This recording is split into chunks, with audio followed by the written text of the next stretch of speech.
Welcome to the Legendary Upside podcast. My name is Pat Corain. You can find all of my content at legendaryupside.com. Today, very excited to be joined by JJ Zachariason of Late Round Quarterback. JJ, how's it going? What's up, brother? It's good to see you. Always good to talk to you about some prospects. Yeah, I'm super excited because your draft guide has launched. You put so much work into the Late Round Prospect Guide, and it's like able to check all these boxes at once. It's super informative, just laden with all these details. It's digestible and it's predictive. So it's the type of content that I think everyone should be getting and absorbing for their dynasty and best ball needs. I appreciate that. Yeah, I mean, it's like I do it kind of selfishly too, like I want to dig into these guys, and it's like my excuse to go into my hole and leave my family for two. I'm just kidding. I'm at least able to dig into each of these guys and understand their journey a little bit better, which I think gets lost pretty easily when you're doing this stuff. So yeah, I mean, it's a fun project to do, but I'm definitely glad that it's out there now, and I don't have to worry about it for a little bit. Yeah, and if you're looking to get the guide, which is what we're going to be talking about, lateround.com. Top of the page there, guides. Any other thing for people to know about? No, man. Lateround.com. Check it out. And there'll be an update after the draft is over with new blurbs and stuff for the relevant guys. Some of the, I profiled every single running back and wide receiver that was at the combine, and some of those guys, there's no chance that I'm going to update their blurb after the draft, because I want to get the post-draft stuff out basically draft weekend so that people have it for their rookie drafts and stuff. But yeah, I mean, like there's no reason for me to like update Xavier Weaver's prospect profile, because he might not even get drafted. So there's just no right. There will be no update to provide. Yeah, right. He has not been drafted. Yeah. But yeah, I want to actually start with the running back class, which is not where I've typically started with these rookie interviews. But the running back class is not what we're used to. Even last year, people I think were a little bit disappointed with the running back class, but we had Bijan Robinson and a truly elite prospect, and then Jahmyr Gibbs, with where he ended up getting drafted, ended up being kind of a borderline elite prospect as well. Mm-hmm. Had some weight issues and stuff, but there was a path to now why we're all so excited, because he was such a good receiver. And then there were lots of guys behind that were like kind of interesting. This class just has that second part. Yeah. There's just a big group of guys who are kind of interesting. Yeah. I don't think there's anything close to, there's no borderline elite prospects even in this class. But there are some interesting running backs. And we're entering a phase in the NFL where we're about to see a huge swath of running backs phased out. And, we're seeing all these running backs changing teams, and these guys are finding new jobs, but they're all kind of on the back end of their career. And there are going to be NFL jobs available this year, next year for some of these running backs. So I think it's definitely worth diving into for dynasty and best ball purposes.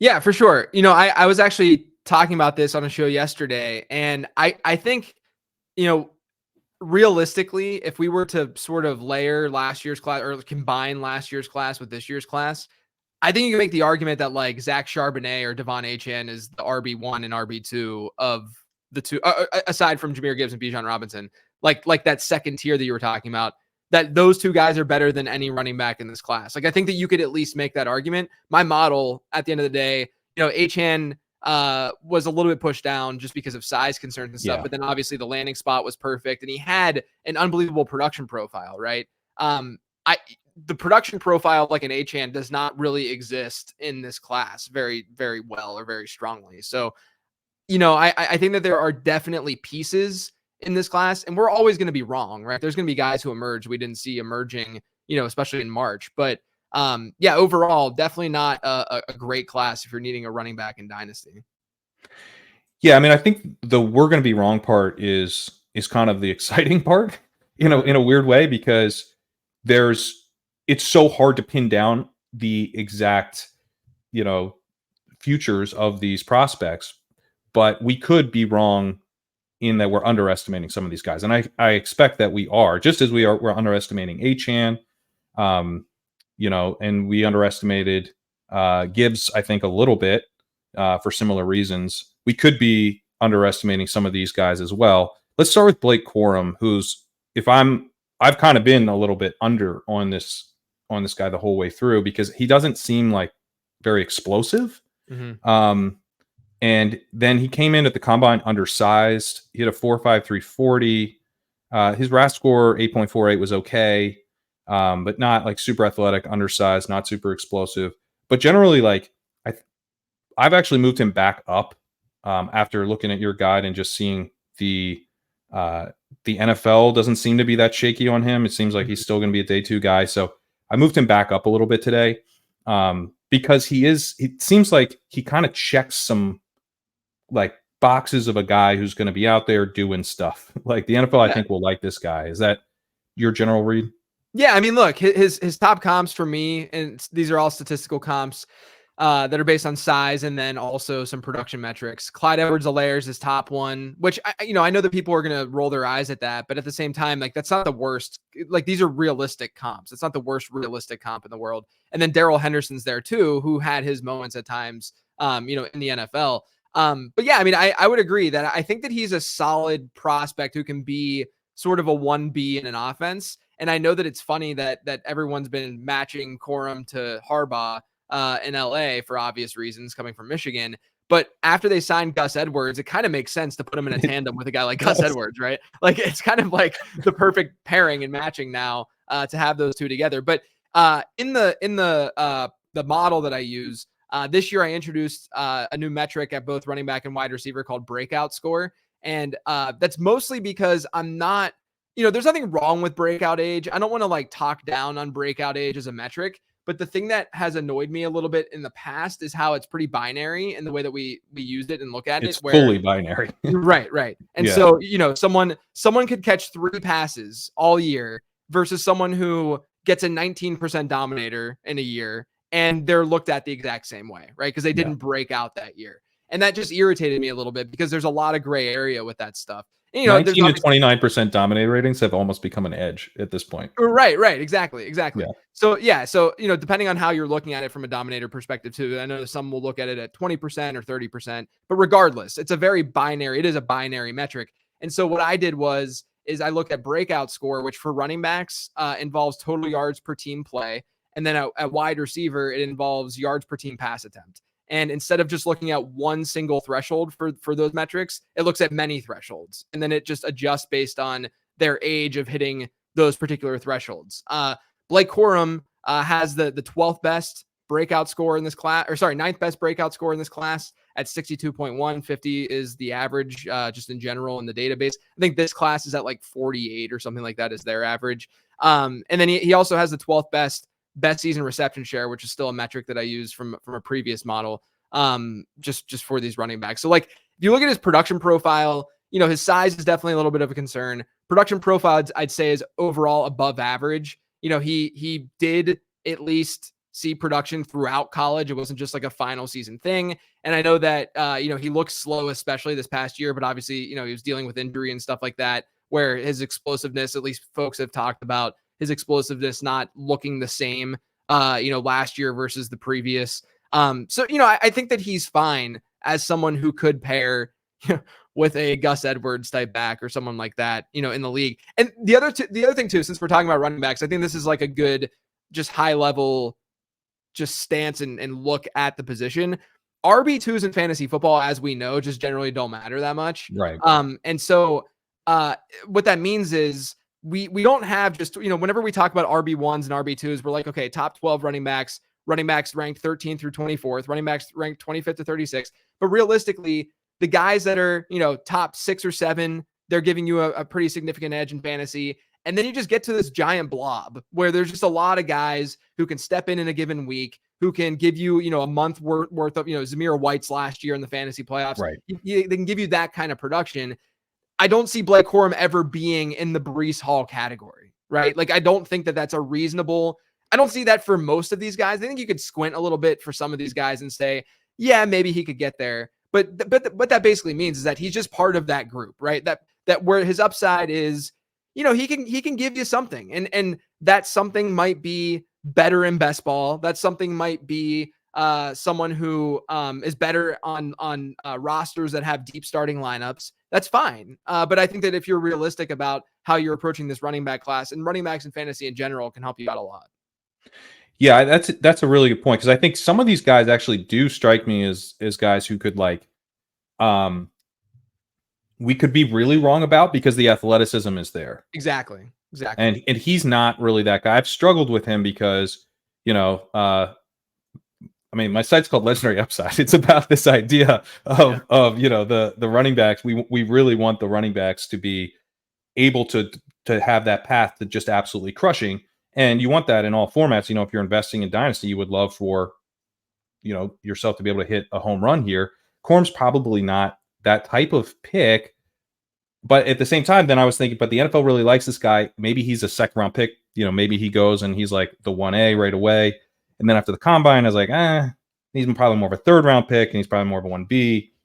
But he seems fairly locked into that. Like, he's not going to slide really far down draft boards. And we sometimes ahead of the draft, we're like, we love Izzy Abanikanda, right? And then he goes to the Jets in the 5th round, and it's like he's not. It's not going to happen in the way that we were hoping.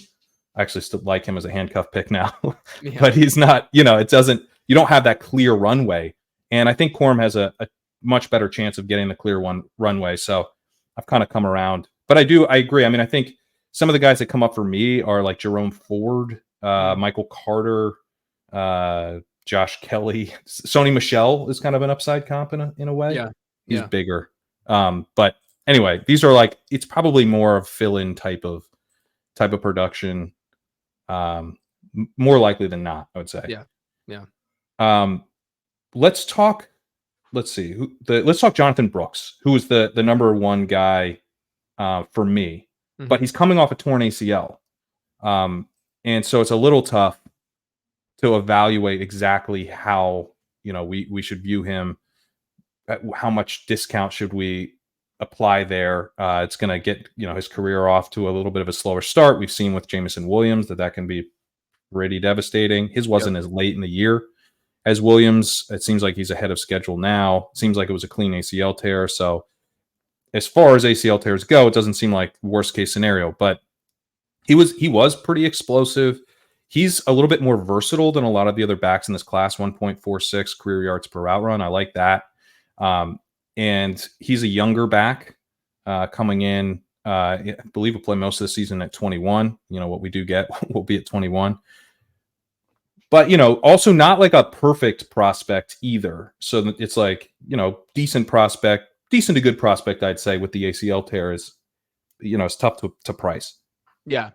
I also am realizing right now as I'm looking at my prospect guide that his weight is wrong on his player page. So I'll have to update that for people. Because it's 207. That was his pre-combine, listed weight, but he actually weighed in at 216 at the combine, which is why his score did jump a little bit, because running back weight gets a little bit of weight in the model. My thing with that though, with the weight for a guy who's not testing, is how much is that true and how much is that, is he? But he's recovering from an ACL, where I think maybe you'd think the weight would be a little lower. Yeah, it depends. Is he legit out of shape? Right. It should be terrible. or because some bodies will lose muscle mass and lose weight, right? But some bodies will just be like, oh, I'm just a big dude and I'm just going to gain a little bit of weight here because I'm not really exercising as much. So I don't know which direction is. He's not exercising as much. We're in trouble. Exactly. So, but with Brooks, I do think that when you look at his profile in if he never tore his ACL, he'd be the consensus RB1 right now. I agree. Like what he did last year, he had a 1.99 prorated, because obviously he didn't finish the year because of the torn ACL. Total yards per team play rate, his reception share 11%. Those are both strong numbers. They're not unbelievable, but they're strong. And that's coming after him playing in a backfield with Roschon and Bijan, where you can't really fault him per se for not seeing a ton of work when those two guys, are the upperclassmen in his backfield. I mean, if he were to have gone to a different school, who knows what we would be saying right now about Brooks, right? I mean, his production profile might have been massive. And so all that should be part of your consideration whenever you're looking at Brooks. But I do agree. Like, I think that I might have ranked Trey Benson ahead of Brooks in the pre-draft stuff only because of what you, and they're in the same tier, but only because of what you just said about Jameson Williams, like the example of Jameson Williams. I'm not saying that this is a Jameson Williams situation, but the odds that Brooks steps in and becomes a true bell cow in year one seems a little shaky. I know that they're saying he'll be ready at training camp and all that kind of stuff, but I don't think that he's going to be, we're going to have to see a stud-like performance on a limited sample in year one to see that nice value gain year over year in Dynasty, right? And so you're hoping for like DeAndre Swift down the stretch, his rookie season, but it's not, but maybe it starts a little later.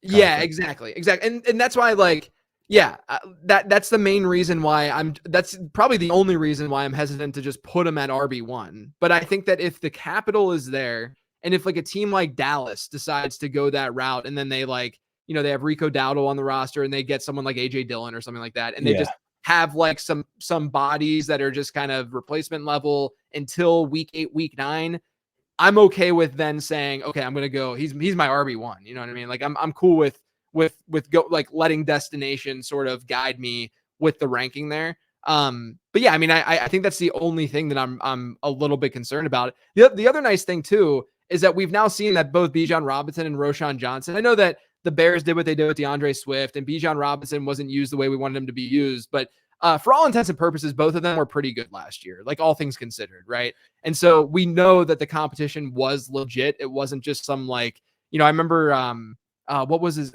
It was Demario Richard and Kalen Ballage years ago when Kalen Ballage was coming out. And Kalen Ballage was this like super uber athlete, like unbelievable athletic measurables, but his production profile sucked. And Demario Richard was the RB1 in front of him at Arizona State, I think it was. And, people were just like ignoring that, but it's like, okay, but it was Demario Richard. At least now we can say these guys are good. Like they're legit players. This isn't like some scrub that's playing in front of Jonathon Brooks. Also, like Roschon was kind of, he was like the trustworthy pass protector kind of guy. Like he's sort of a perfect college RB2 and then Bijan is Bijan. So it's like, hey, we have all the explosiveness we need with Bijan Robinson. So let's just like, have a really reliable guy with Roschon who seems fine. But, if he was just behind Roschon, that would be more concerning. A little bit more. Yeah. But the other thing is, I mean, he's a junior. He's going to be coming out after a torn ACL, after basically 1 year of showing anything.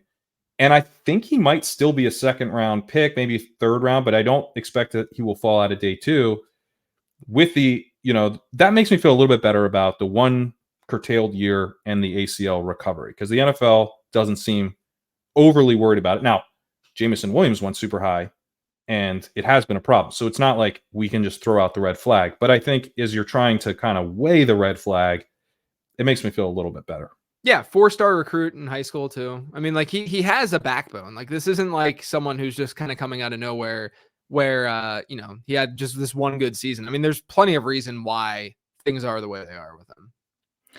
Trey Benson, you have ahead of him and just had a really strong combine. It doesn't seem like his draft capital is, I thought maybe he was going to be like rising a lot, but it seemed, I don't know. I haven't gotten that sense just yet, but he's, I think, the other guy from a fantasy perspective that, could be in conversation for the clear RB1 of this class if everything breaks right with the NFL draft. Because you're talking pretty good profile, athleticism, and that athleticism could help us get draft capital. So what are your thoughts on him?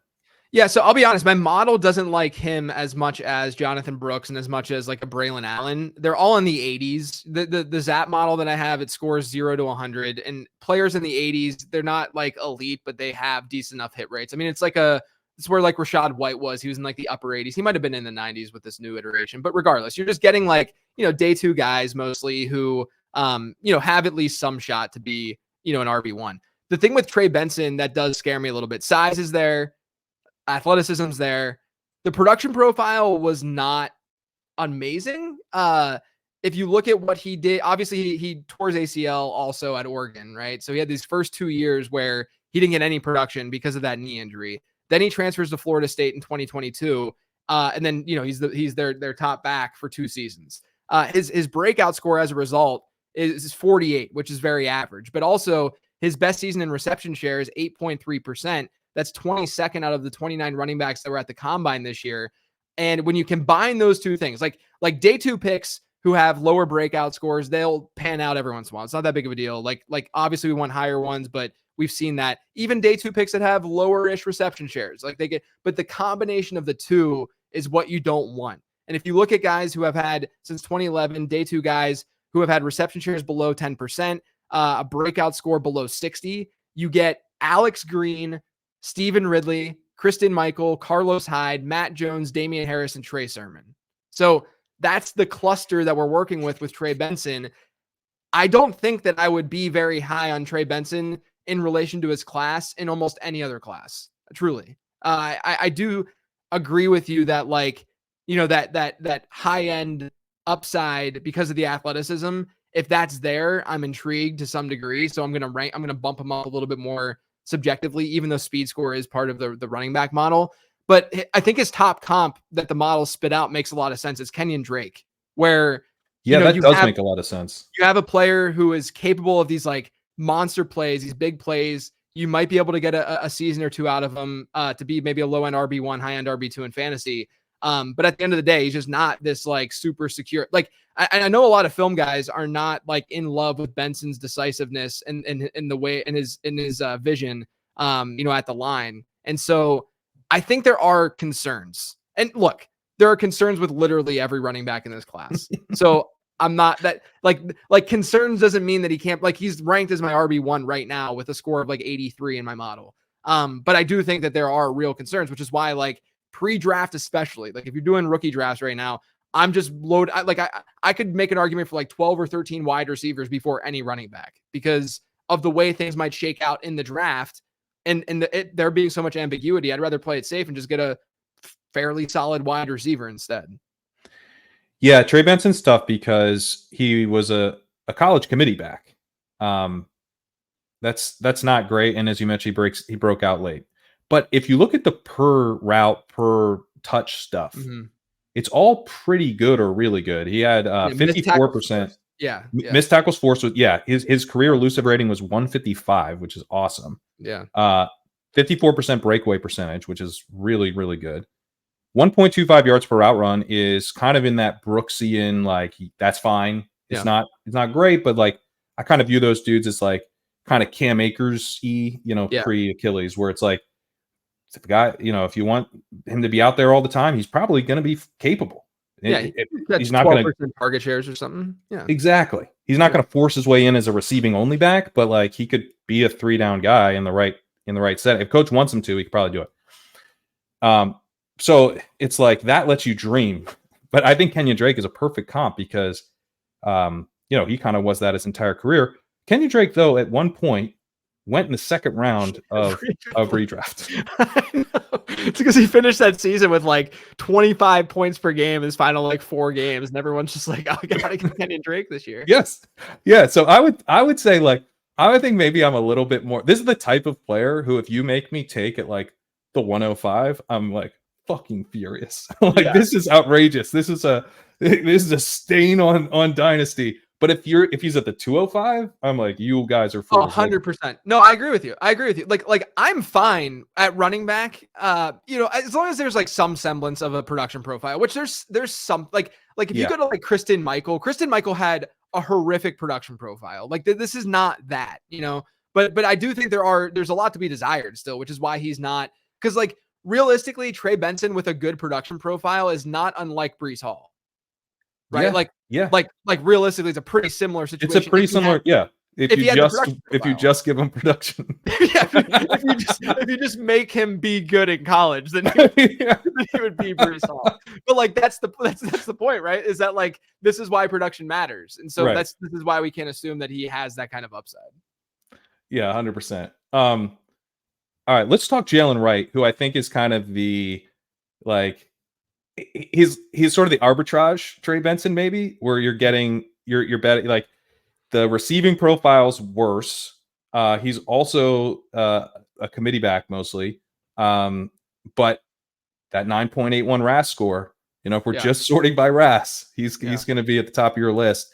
210, not huge, but not small. He's young. And yeah, you're kind of betting on him as an athletic guy who overcomes the committee back red flags in the NFL, which is always a little scary to bet on. Not as strong of a breakaway runner either as Benson, which, you're not seeing the athleticism translate to the field as exciting of a way as Benson, I think. But he's definitely a riser post combine. And I see some people really like him. So I don't want to be out. Yeah, no, I agree with you. I actually think that he is a smart investment in today's fantasy game. And what I mean by that is you have, again, going back to what I talked about earlier, you have all these RB2s, and so many of these RB2s are in these tandem backfields in some way. And Jaylen Wright is a tandem running back, more than likely. I don't know if he's going to ever just capture his backfield, but I do think that one-off games, a stretch where his teammate gets hurt for 3 games, he could be a bell cow in those scenarios, right? Like one of his comps for me is Ty Chandler. And we just saw that last year with Ty Chandler, right? Where you can at least see the upside hit whenever that guy is the dude, because he does have explosiveness. And he also played, part of his production profile isn't as strong as he played with Dylan Sampson, which I'm not a huge college football fan. Like I don't prospect usually until January of, the once the season's over. And so I don't know enough about future guys to talk about them super intelligently, but Dylan Sampson's evidently a good running back that we should keep an eye on for the future. So there's that working in his favor as well. Really, really good at creating big plays throughout college. He has the enough speed to be able to do that, I think, in the NFL too. So I'm okay with as long as your expectations are right, where, no pun intended, where you have a player who can be the 1B, like a Corum, if you will. But I think there's more upside because he has more of that, like we saw with, not to this degree, but like a Keaton Mitchell, where where he can see limited work and still give you an RB2 week. Whereas I don't know if that's necessarily going to be the case with a guy like Corum, because I think Corum, in the way that his athleticism is and the way that he's built, he'll probably need a little bit more volume in order to be fantasy relevant. So, I like that part about Wright. I just don't know if the touch volume for a full season is really going to be there for him.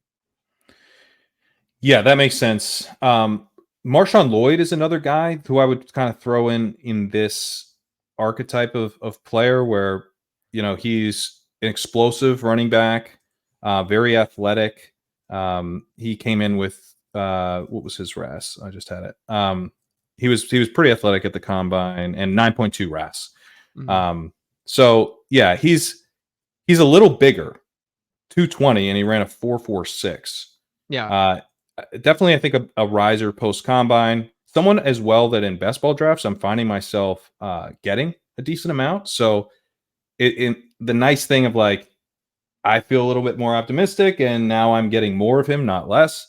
A similar kind of can probably do it receiving profile, 1.14 yards per route run.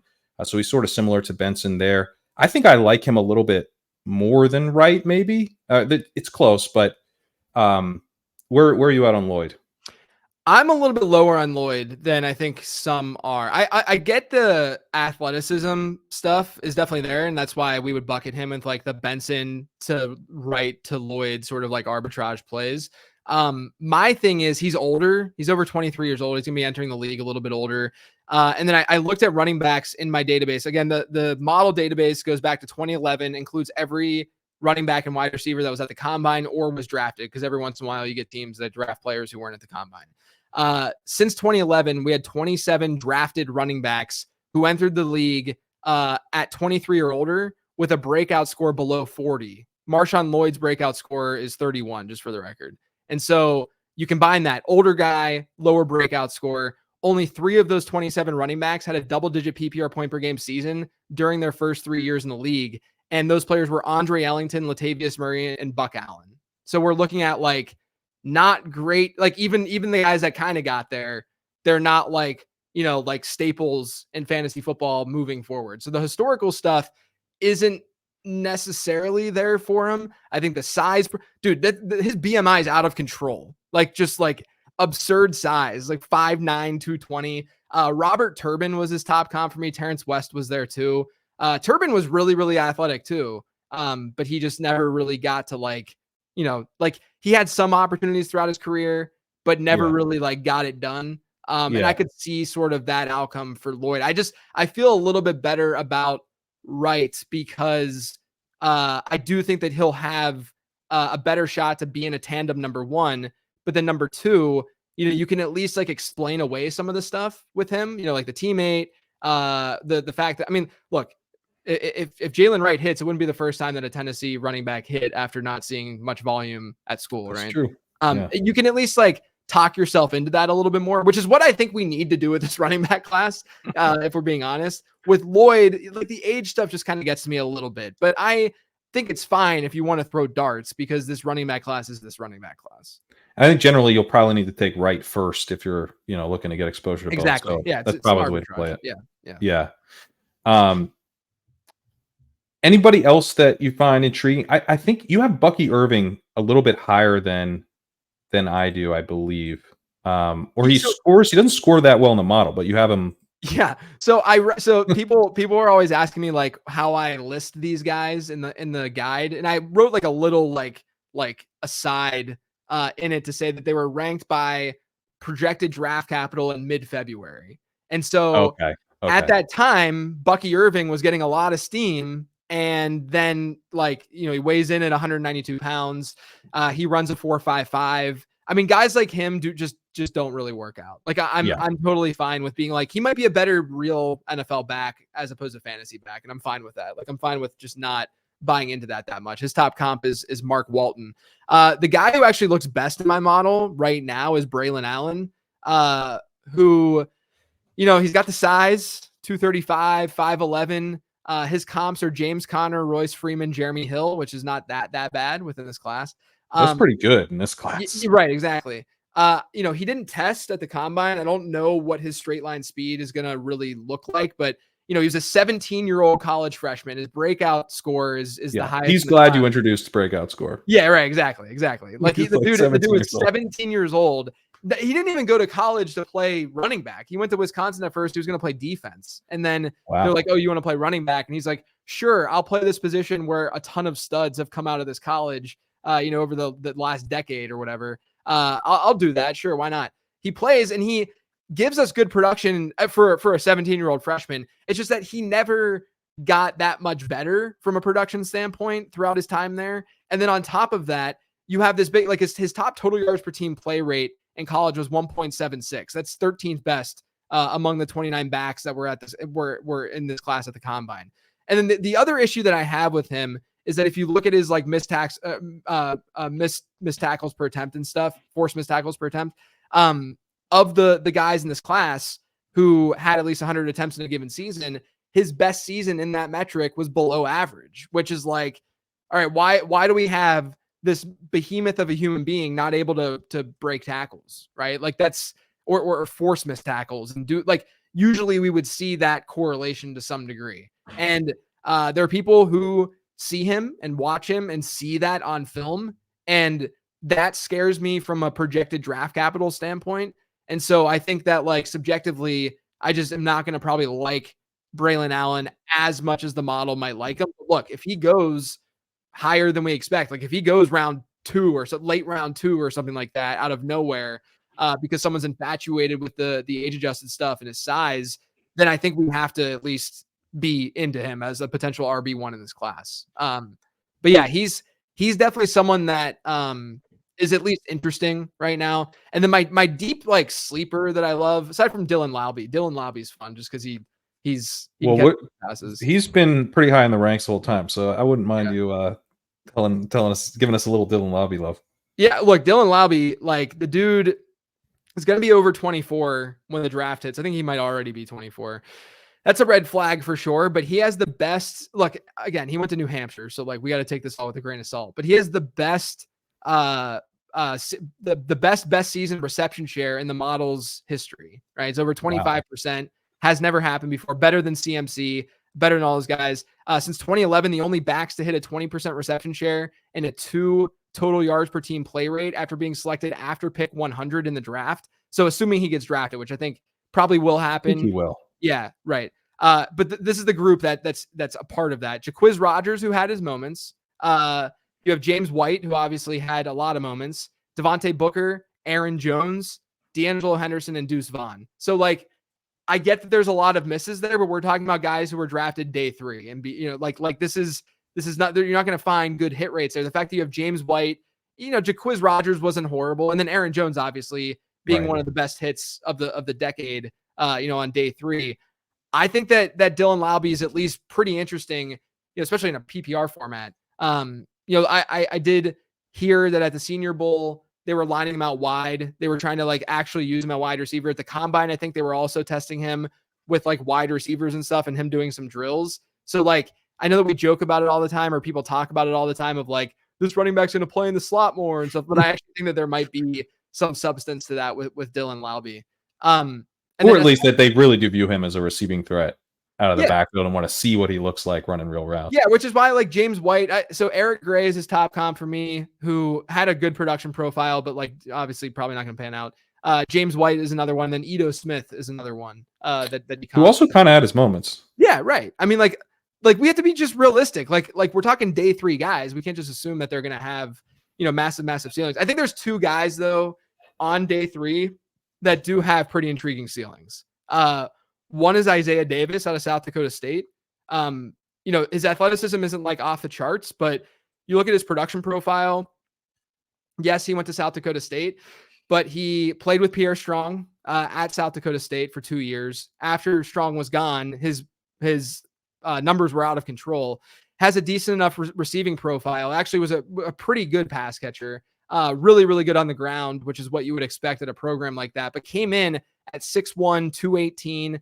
And his statistical comps in the model are James Robinson, Tyler Algier as his top 2. And so like that alone kind of gets you a little excited because you can maybe flip the dude after year 1 and get some value for him, in Dynasty. And then the other one I think we just have to talk about is Isaac Guerendo after he had the crazy speed score that he had. He basically like, I think that it's easy, and his top comp is Isaiah Pacheco. It's very easy to make that connection. Now, I was really, really into, seems like a back padding moment, but I'm only saying this from like a process standpoint. I was into Pacheco when he came out, right? Like I was drafting him as much as I could. I liked it, all of that kind of stuff. There's a difference between Pacheco and Guerendo. Guerendo's production profile isn't as strong. He didn't register a breakout score. He's also almost 24 years old. Pacheco was not nearly as old as Guerendo. So like, Pacheco's was a better prospect than Guerendo was, but anytime you get 221, running that fast, you at least have to be interested in that player, I think. I agree. I mean, it's a path to it running back. Like if you're just that big and that fast, like that works. So if you can figure out a way to get it to translate to the NFL, there's at least a path. On Allen, I would say like the tackle breaking stuff for me was, or at least the elusiveness. I like to look at elusive rating, but by game instead of by touch. Mm-hmm. And he's actually pretty good there. And so it's like, on any given carry, maybe he kind of disappoints, but like he's a 235-pound dude who you can like load up with touches and they'll break tackles over the course of the game. And it just, for me, comes down to like, does he get that opportunity? It's James Conner, right? Like it's like the perfect, like I always go to James Conner as like the quintessential big running back who he's an above average talent, right? Where we just have to be honest. Like if James Conner didn't have the path that he had where like Le'Veon Bell leaves town and then he goes to Arizona where there's no other running backs really to compete with. Like we're not talking about James Conner the same way that we would be talking about him otherwise, which is fine to admit and say. But if Braylon Allen, like you're saying, falls in a spot where there isn't that much competition, then he could probably put up comparable numbers. Like he could be that dude.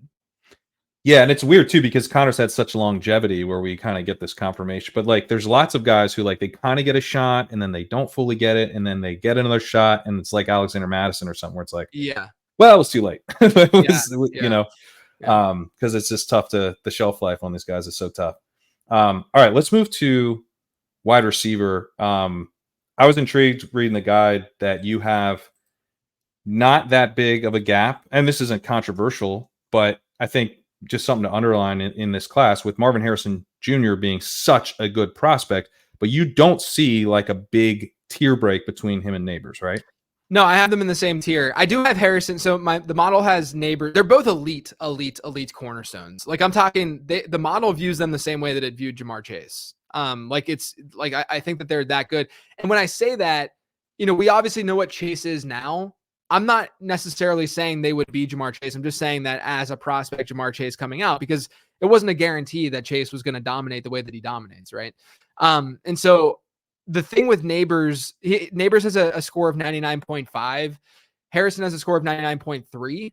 And so someone might think, oh, you're going to rank Nabers ahead of Harrison. It's literally nothing. Like that's just not really that significant at all. And the reason why I have Harrison ranked ahead of Nabers, but in the same tier, is because he did it for multiple seasons with multiple quarterbacks in different situations. Yeah. And like, it's just a safer investment. It's safer. Yeah. Like it's just an easier thing to do. Now, and not only that, but Nabers played a relatively decent number of snaps out of the slot.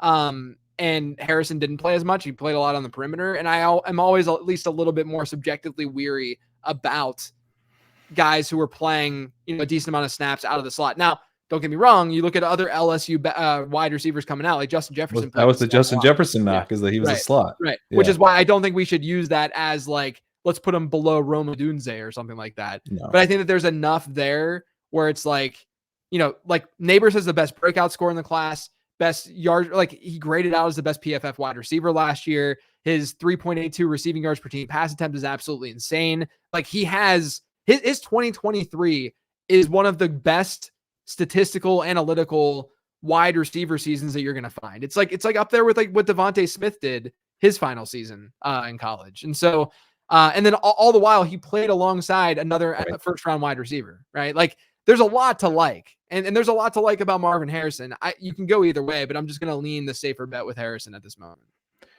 Yeah. Also just my kind of just learned experience with this stuff is that we're actually like not that great at parsing the ceilings of these guys. I think we're better at just like this dude's very likely to hit. And then like, like if you just were like, I don't know, Jefferson's not going to bust, so I'm going to take him. It's like, oh my God, he's the best receiver in the league. Yeah, right. Like there isn't actually a penalty to just taking the guys that you think are going to. This is how, thankfully, right? This lesson has already paid off. This is what got me on Jordan Addison over Quentin Johnston last year. Right. Yeah. It's like, we're not always, it's sometimes with the riskier picks, we think it comes with this outsized reward, but totally agree. Just hitting at the position is a huge reward. Yeah, 100%. We do not understand floor ceiling profiles from a prospect. Like you can project that in a season, especially once you get like some years under these guys' belts in the NFL. Like it's not like we can give you a range of what we would expect, like even like a Drake London to score this year with Kirk Cousins under center, stuff like that. But like, as prospects, there's already so much volatility involved. And then you're just going to add on top of that just more BS, like just more volatility. Yeah. Just hit. And I think it's especially true at wide receiver because at running back, you can at least dial in certain things about how our game scores. A quarterback, I think you can do this too. Yeah. Where it's like, hey, if Anthony Richardson can almost miss and still crush because he runs that much, and he's that big. But, at wide receiver, I feel like you just want to hit. And Harrison is, I don't know that we've ever had such a layup at the position. Like this dude's going to hit.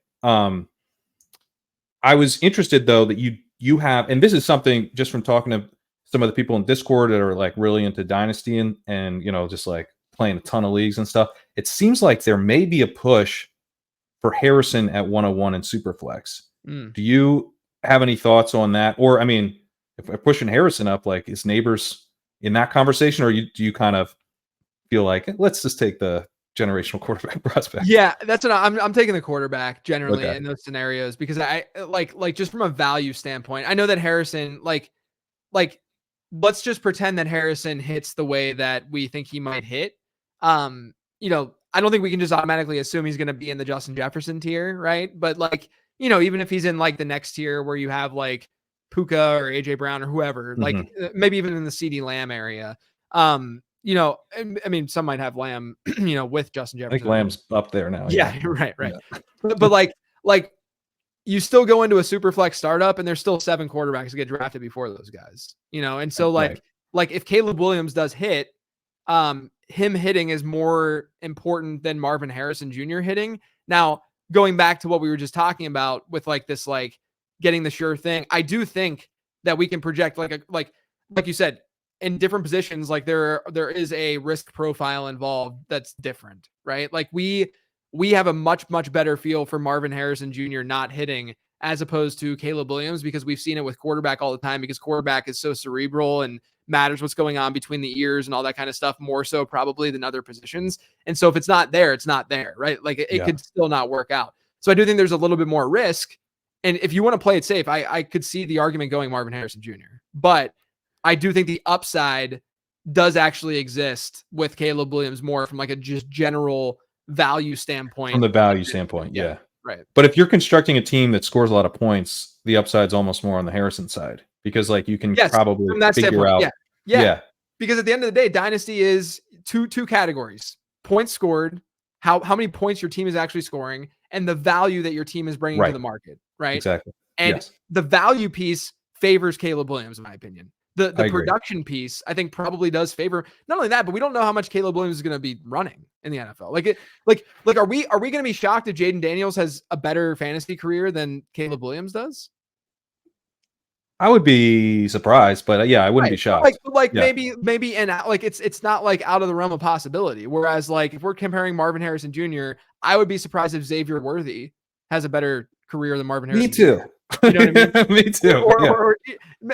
Or hell, Brian Thomas. If Brian Thomas has a better career, I would be pretty damn surprised. Right. So I do think from like just a general value standpoint, Caleb Williams probably has it. From a actual, are you team building and trying to win right now, you can make the argument for Harrison. What I would try to do is just, if you have the 1-on-1, which I do in a league that I had won this past year, humble brag. And so that's a nice, you're right. You want to hit that parlay for sure. You're pretty lucky. But like I have 3 solid quarterbacks. I'd contemplate trading that pick to someone who wants Caleb, and then potentially be able to get one of these wide receivers still.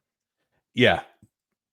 All this to say, this is a very rare wide receiver class where you have 2 wide receivers who you could argue should be going ahead of quarterbacks in Superflex, even if they're not actually going to do it because of how kind of bulletproof Caleb looks as a 101. Then you also have, like I talked about the Bijan, Gibbs, and then like a bunch of running backs that were interesting last year. This wide receiver class is like sort of similar in that you have like probably like 2 Bijans and then a bunch of guys who are all interesting. You also have a bunch of guys who live in a tier above, the level of bets that we got at running back after Bijan last year. That are maybe kind of in the Gibbs type of range, maybe a little bit lower, but generally in that range where you got Rome Odunze, Brian Thomas, and then you go down to the Texas guys, Keon, Coleman. There's like a big group as you kind of blend into that ultra depth that this class provides. So it's just a really loaded wide receiver class with the elite talents, the really strong bets, and then a lot of depth. Where do you view Rome Odunze as kind of falling in there? Like, is he like is he kind of in the mix at all with Nabers and those guys, or is he like a big tier break after Nabers? I think there's a tier break. I'm not one to just like be a stickler for like early declare status or anything, but it does get some signal, and he's not an early declare. And I do think that it's more important for a guy like Odunze to be aware of that versus a guy like Chris Olave, because when Olave came out, he didn't need the final season for his production profile to look elite, whereas Rome Odunze needed that final season to actually put up pretty good numbers. Olave's best season was a junior season, I think. Right, exactly. So like Odunze got better and better every year, which is great. Like I think Odunze is a good prospect. Top comp for me is DeAndre Hopkins, but then Michael Floyd's in there too as a comp for him, which is scary. And then Drake London's another one. But the fact that he's not an early declare matters from the perspective that he got his big season as a senior, right? His final year there. And it's going to drive draft capital. Yeah, right. It's going to drive draft capital. So like we have to keep all that in mind. Now, if I were to just if I were to assume that he had that performance as a junior and I put, that he was an early declare or not, his score would go up by 0.5. So it's not like that dramatic. But what is dramatic is that we can't make the assumption that his production would be as good as it was, right? The good thing about Odunze, though, I have a teammate score in the model. He played with Jalen Polk and Jalen McMillan. I kind of have it. Can I throw out a random fire take about the Washington wide receivers okay. So I was sitting back and I was actually DMing Scott Barrett last week about just some prospects and stuff. And something like popped in my mind because Rome Odunze, his top comp is Drake London. Or sorry, one of his number 3 comp is Drake London. Jalen McMillan's number 3 comp is Amon-Ra St. Brown. And I mean, spoiler alert, I think Jalen McMillan is a really, really good slot player who could maybe like be something more if he were to be given an opportunity like an ARSB. And then you have Jalen Polk, who's not really Michael Pittman, but like we're looking at this like USC like rebirth with these guys. It's like a lesser version of it from like a prospect standpoint, where realistically I do think all 3 of these guys could have some semblance of a career. I've heard Godwin comps for, I know he's not part of the trio that's actually playing together, but it's like, it's a similar thing. It's a kind of possession-y. Yeah, right. And so I do think like the teammate score stuff that I have is really important for a guy like Odunze because, they're all scored the same based on like, it's basically based on draft capital, like where these guys get drafted. So like once the draft is over, there'll be a recalculation, if you will, based on what the actual draft capital is for these wide receivers. But I do think it's important whenever you're analyzing these guys. Odunze, though, to me, has a higher risk profile than a Nabers or a Marvin Harrison for the things that I just talked about. You get the later, his breakout score is 86.2. It's not nearly as high as the other 2 guys, which is like high 90s for those guys. He does have the teammate score and he didn't play the slot. Like he's a perimeter guy. You can feel good about him playing all over the field. He had a really nice average at the target. So like all those things are good. And he's athletic enough too. But and he's going to probably be a top 10 pick more than likely, which I don't think we can ignore. But like realistically, the model doesn't view Odunze that much differently than like Xavier Worthy versus Brian Thomas. I do though, just individually, because I think he would be a safer bet, even though he's a higher risk profile than the other 2 guys. I still think he's a safer bet than Brian Thomas and Xavier Worthy. Yeah, I think I agree with that. Brian Thomas is close for me, even though he's got red flags of his own.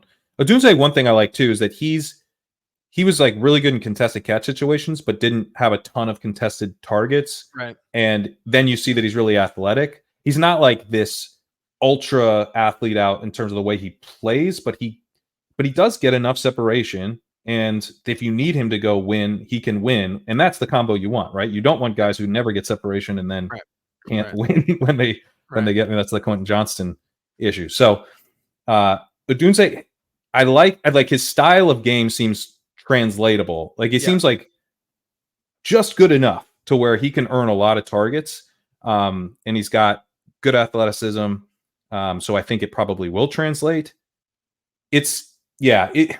He's generally the type of guy that I would be a little bit lower on than usual, but maybe it's just the depth of the class, but people don't seem like he's going nowhere near Nabers on Underdog. And that's made it a lot easier for me to just kind of get on board with him. Yes. Like I think it's fine though, like to say that analytically things aren't like perfect for Odunze. Like I have this thing, draft capital delta, which measures a player's prospect score versus his hypothetical draft capital score, like just where he goes in the draft. It just finds the difference between the 2.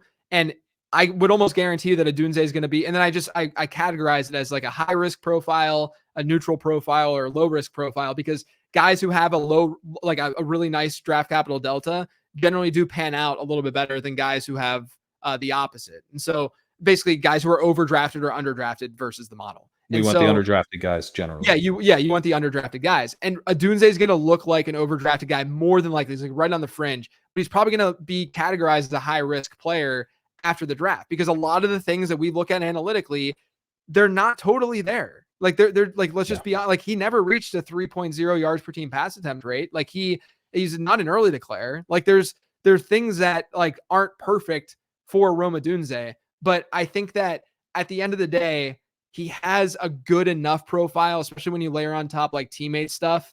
And then obviously having that draft capital, like it just makes me feel a lot more confident in him than going with a guy like Brian Thomas, which I can talk about Thomas too, to show the difference, because I think that's probably important.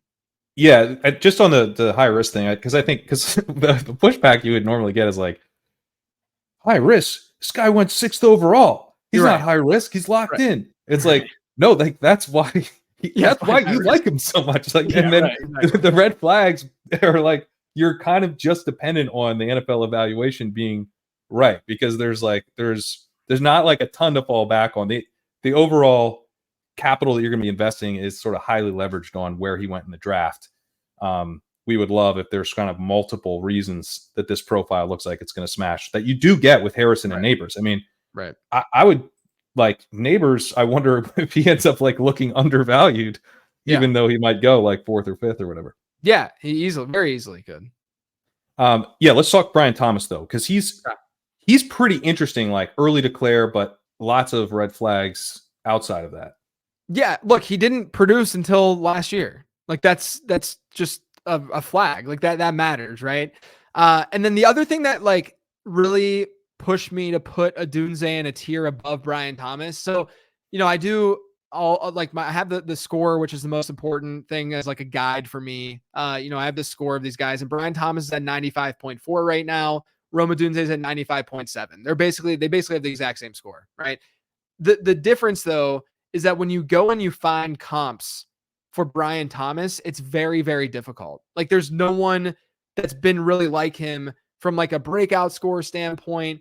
Combine that with his size, combine that with projected draft capital, and it's just very, very difficult to find a very close match. And the top match that my model spit out was Quentin Johnston, which is scary. I'm not saying that that's the path he's going to go. I see it more as he could be what people want. I shouldn't say we, but like what people wanted Quentin Johnston to be coming out, right? Where like he could stretch the field. He could be something like this dynamic playmaker. And I do think that he has way more upside, and he's a better prospect than QJ. QJ in the model, the updated model, had a score of 89, just for context. So he's a way better prospect than him. But I do worry about the fact that, he just didn't really have the best production profile. And I worry that he didn't have the best statistical comps, has a good teammate score because Malik Nabers played alongside him. But I do think there are enough flags to just kind of put him below Odunze right now. Yeah, I would have him below Odunze as well, but I think they're in the same tier for me. And I'm taking a lot of Brian Thomas in best ball because you're getting a decent discount after Odunze to him. And I think he's going to go pretty high in the draft. Like I think with that. Yes. Yeah. Top 20 almost for sure. I think he's got a chance to be top 15. Yep. So I just probably a riser post draft. But yeah, I mean, he's definitely, I think the Quentin Johnston comparison is interesting because I think he probably is more like what we were hoping Johnston might be. Like when Mike Williams went down last year, it was like, okay, here we go. Johnson's like all the opportunities open up. It's like, dude, he is not Mike Williams. Like, that is not what he does. Yeah. And I think, exactly. I think that that's a really key point that I should have called out because I wrote about it in his profile, but Brian Thomas was much, much better at contested catches. He didn't play small like Quentin Johnston did in college. And that I think is the big difference between the two. But Brian Thomas is a pretty raw prospect. And I think that people should be aware of that at least. No, I completely agree. I think he's a pretty raw prospect. I know it's like stylistically, it's not a great comp weight wise and everything else, but it's like a little waddly to me. Yeah. You're getting the guy from, you get the really high teammate score. He's getting drafted based on just being a really, really athletic guy. With Thomas, you get the size and the weight as well. He's not going to go as high as Waddle did, but it's like, does that translate? And it's kind of going to be binary. Like he's either going to be an awesome deep threat in the NFL, or he's not really going to get many targets because he just won't be good enough. So yeah.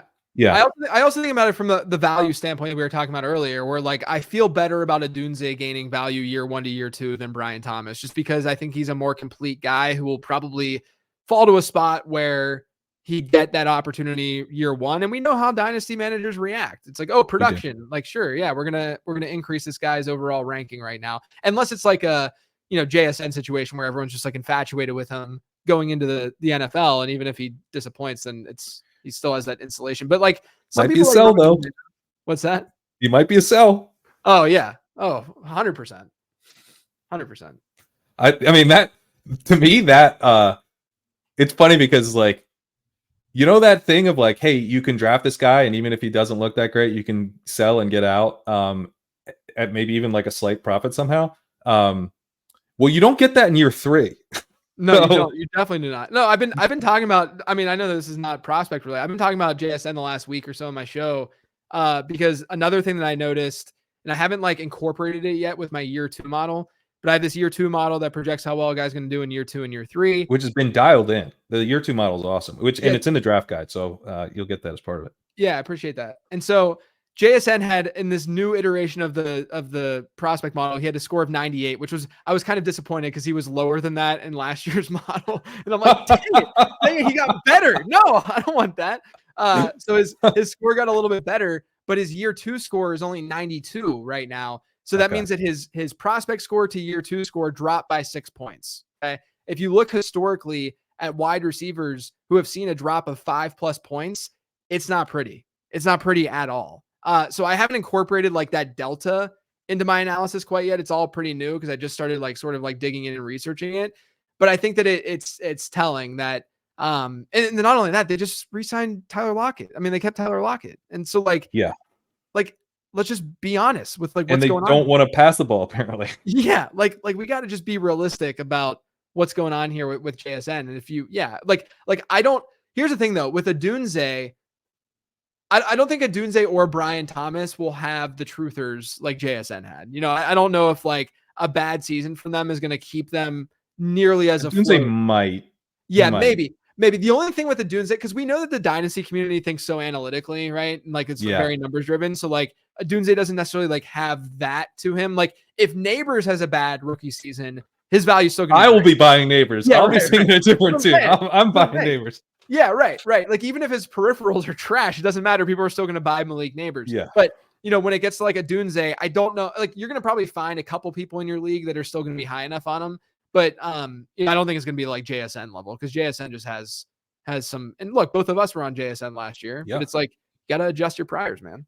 Yeah, and understand the new bet you're making. Where last year it's like, hell, this guy could have like 1.3 yards per hour run. People still going to buy him, which is what happened. But if he does that.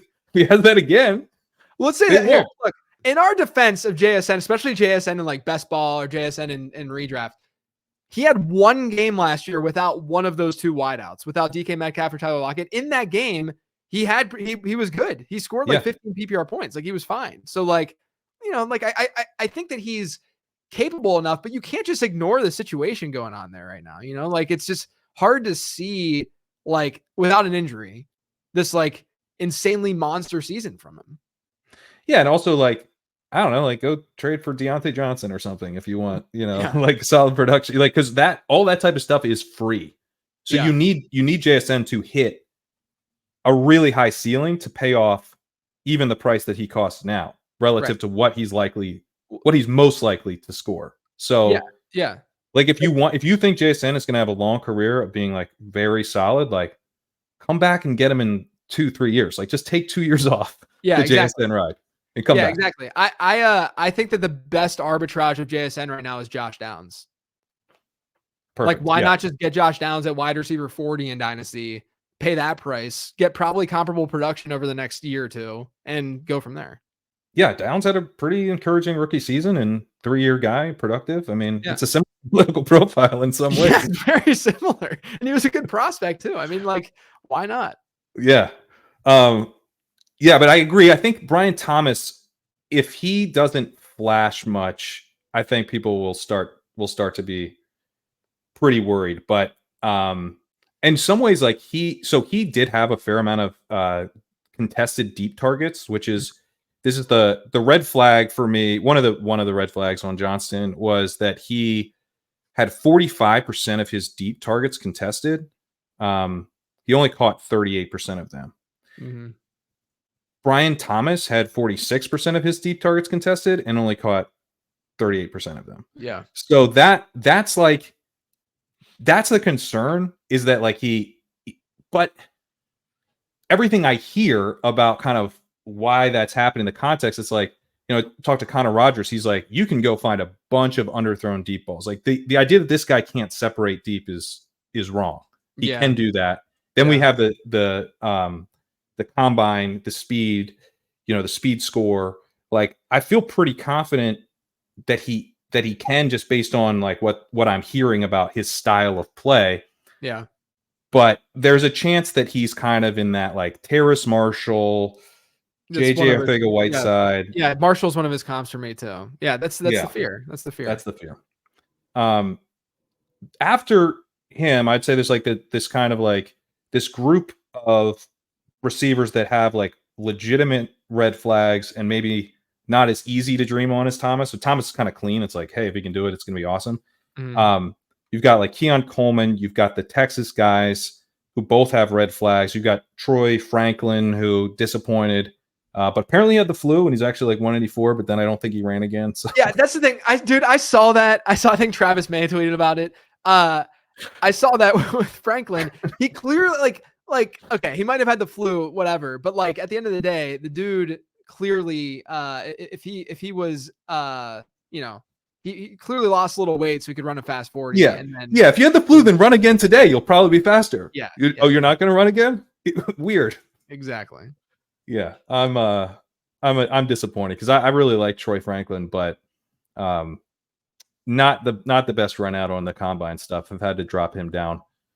But AD Mitchell's got red flag. Ladd McConkey has a lot of analytical red flags, but a lot of these guys, man. So I did a newsletter last week, and I think this is pretty interesting. So if you look at like NFL mock draft database, which is where I take my projected draft capital from, and they at the time, that might have changed since then, I haven't looked, but at the time they had 15 wide receivers going in rounds 1 and 2 projected. Since 2011, the most that we've seen in rounds 1 and 2 is 13, most wide receivers. That was 2021, right?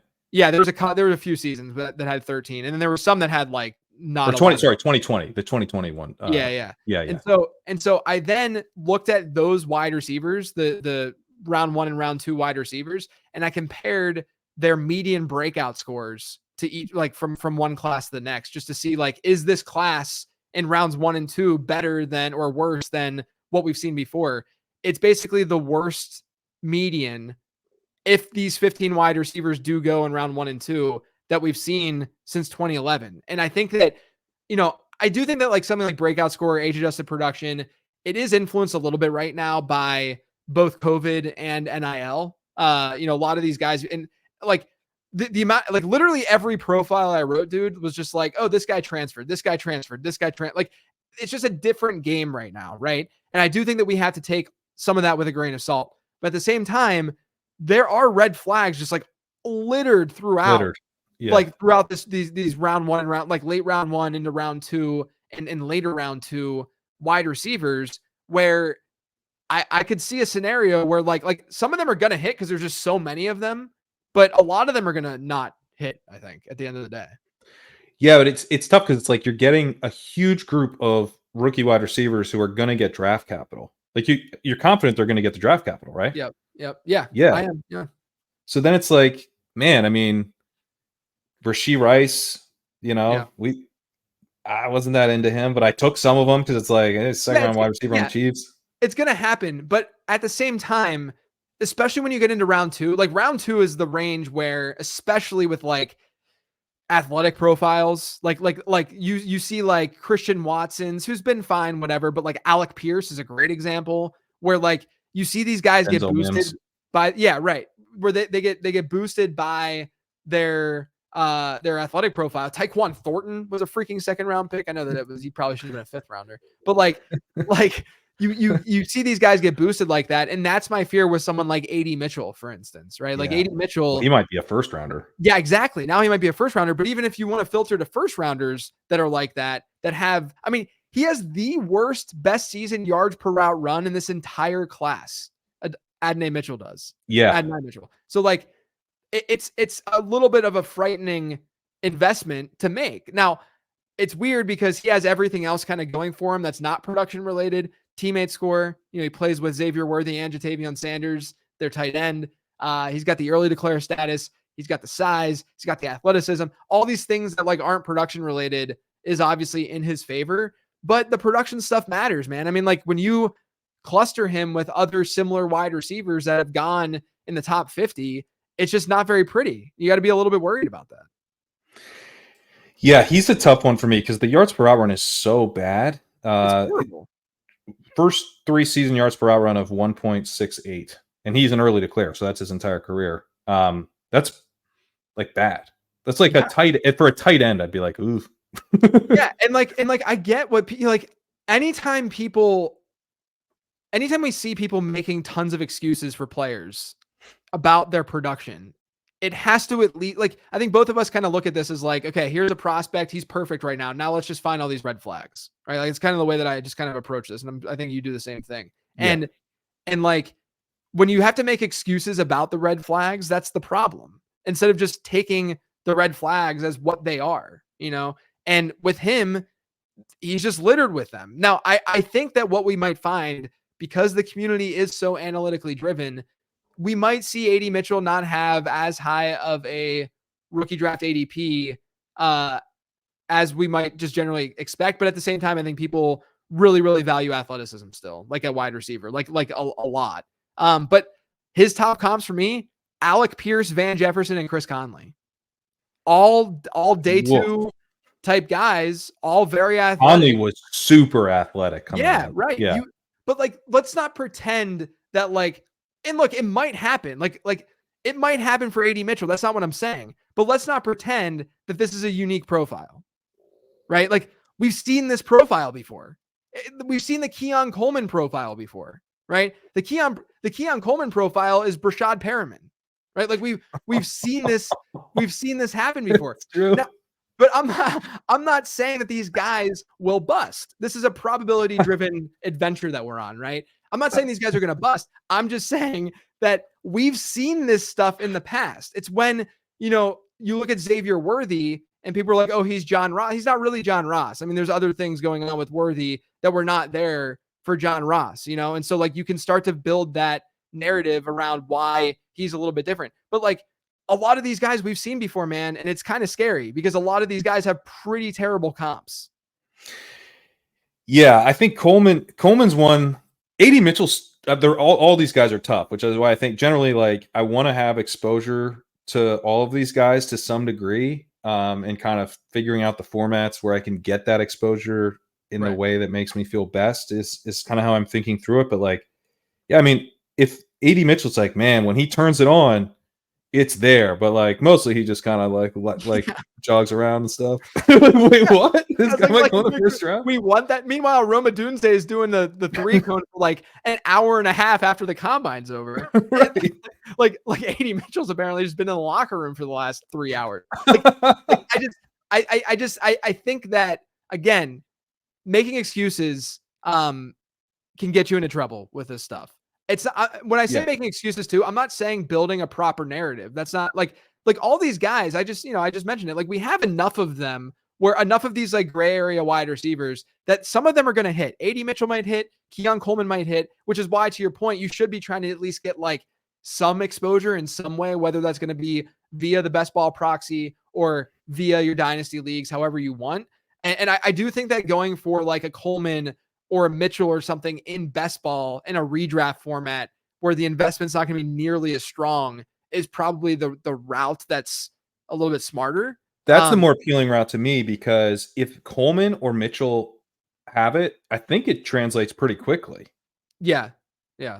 Like they're super athletic. Well, AD more super athletic, but Coleman's going to kind of win with athleticism to a degree, even though he had the 4.61. Yeah, they can have big spike weeks too. The way they are is like they're not necessarily just like these possession guys. Like AD Mitchell had like 3 or fewer receptions in the majority of his collegiate games, but he can make some big plays.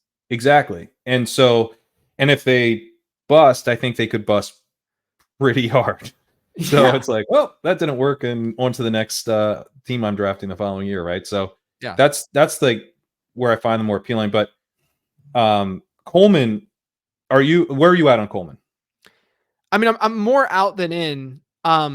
But I think a lot of people are more out than in. Like, Yeah, again, this is going to be all related to the market. Like, I can see a path to him being okay. Like, his third comp is Cortland Sutton in my prospect model. So, like, I can see a path to him being okay.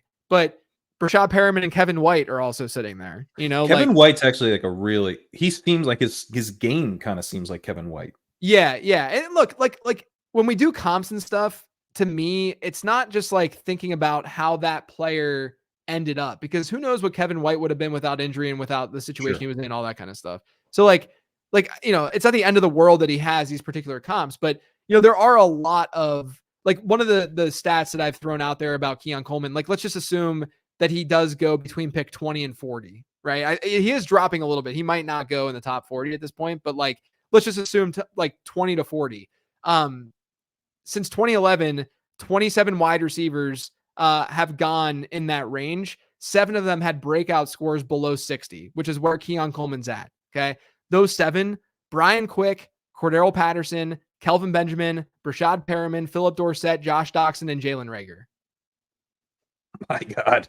Yeah, but like, I'm writing this guide, dude, and like, this is happening over and over and over again for these guys. And then I get to the like more round 3 players, and I'm like, man, Jalen McMillan has a really interesting profile. Or like, man, like Jermaine Burton out of Alabama, like, really interesting I really like Jermaine Burton. Me too. Ricky Pearsall before the steam started. Like, there was at least some like intrigue to like what was going on with that profile. It's just sort of these like late round 1 into round 2 guys. Like, I've been cooling off on Troy Franklin a lot, for some of the stuff we just talked about. I don't think his production profile is like special enough, and then you add on the like where he played, and like a lot of people are going to look at like the raw data for Franklin without like putting that into context that they were one of the most pass heavy and pass friendly offenses in college football.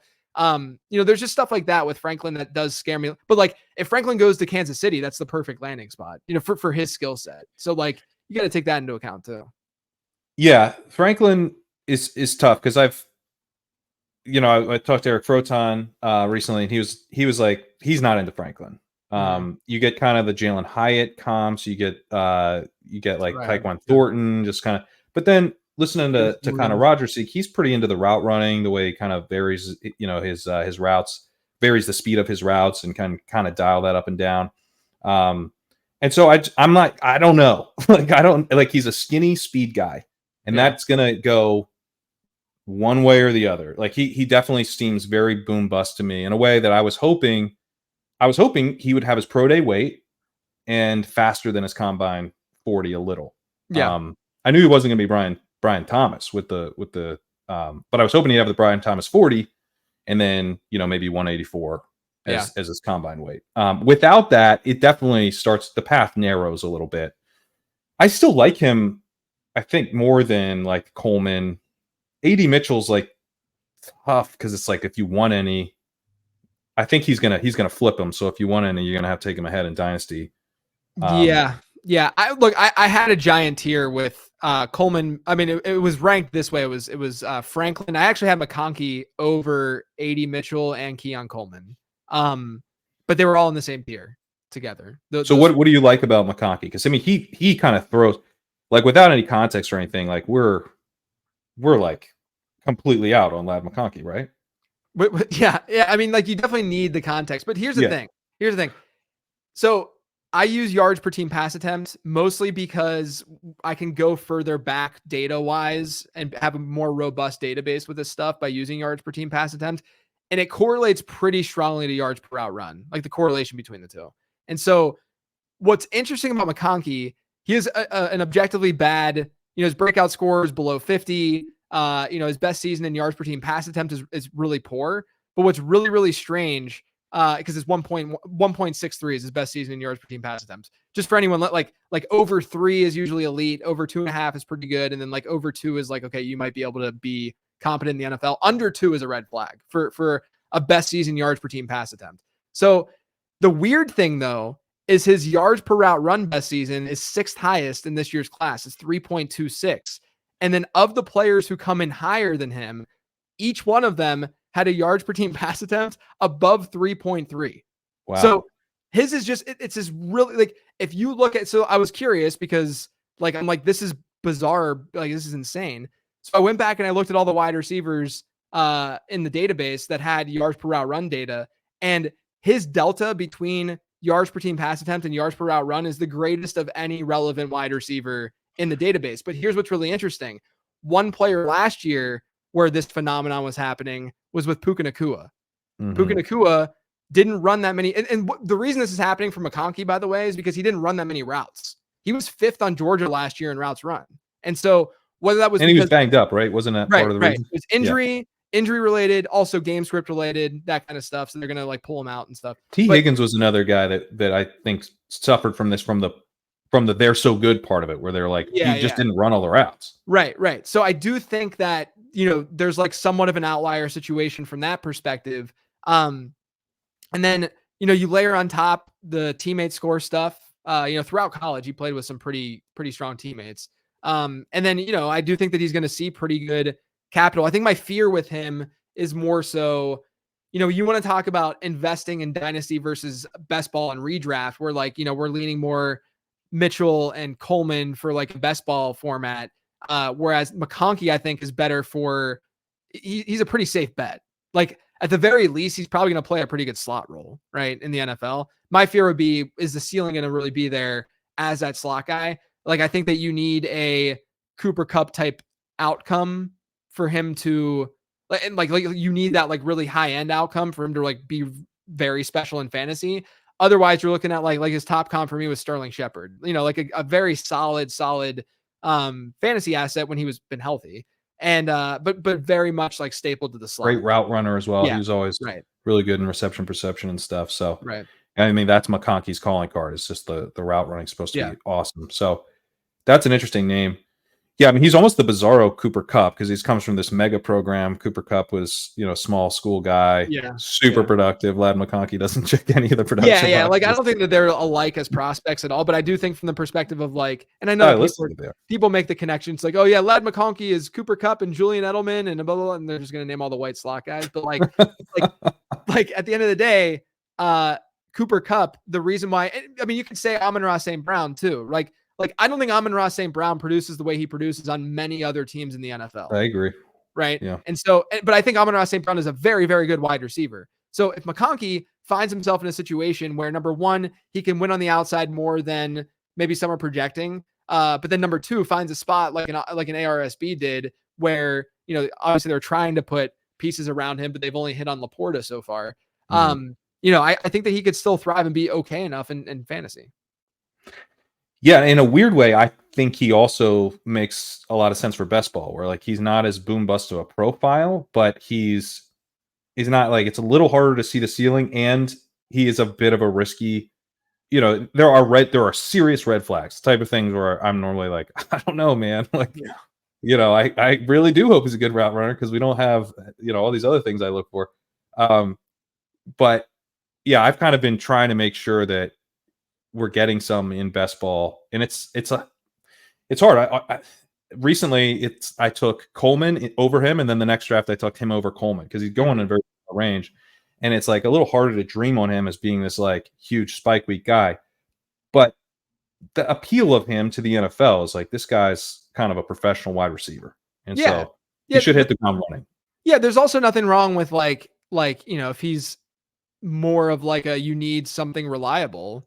For given your build, I think it's fine to like go that route, Exactly. Jermaine Burton, you mentioned, he is dude in these best ball drafts. Like so many guys, Roman Wilson has rocketed up. Roman Wilson is up like 70 picks, in the last month. Yeah. Ricky Pearsall is probably up 50. Yeah. But Jermaine Burton, I mean, he wasn't going drafted really before, but I think his ADP is still around 210. In the big board. So one of the last guys you can kind of comfortably click pretty much every time if you want in the 18th, 19th, 20th. What do you like about him? Yeah, I think he's great in best ball too, because I don't know how predictable his output will be year one. Because he's probably going to be, let's say, maybe round 3-ish type Mm-hmm. player. Mm-hmm. But he last year, according to PFF, he ranked in the 96th percentile in percentage of targets that traveled 20 or more air yards. So he can obviously stretch the field, create big plays. He has a top 10 breakout score in this class, and he played at Georgia and Alabama. I mean, like there's a lot. Like when he was at Georgia, he finished second in receiving as a sophomore at Georgia. On that team, the backfield had 5 pro caliber running backs. They had Zamir White and James Cook, and then you had 3 like Kenny McIntosh type players, and then Brock Bowers, Ladd McConkey, A.D. Mitchell, and Darnell Washington were all on that Georgia team, and Jermaine Burton was second in receiving yards on that team that year. Like as a sophomore, like I think that's there's something there. Like it's an interesting profile, and you layer on top the big playability. I think he's a great pick everywhere right now. Like he's not, and it's bizarre too because he went to freaking Alabama. Like since when? I know. Since when do people undervalue Alabama wide receivers? It's bizarre. It's crazy. I was like told, like you have to draft John Mechie. Don't even look his profile. He went to Alabama, and it's like, all right, fine. Like I will. Like yeah, right. Like I think Burton. Mechie had stuff going on obviously off the field. Right. Like, No, Mechie's hard to say what would have happened. Like what would have happened. As a prospect, though, I don't think that Burton is like that much worse as they're not the same kind of player, but like that much worse as like a prospect overall. Mechie got the draft capital, and I don't think Burton may as well. I mean, Burton could be a second round pick.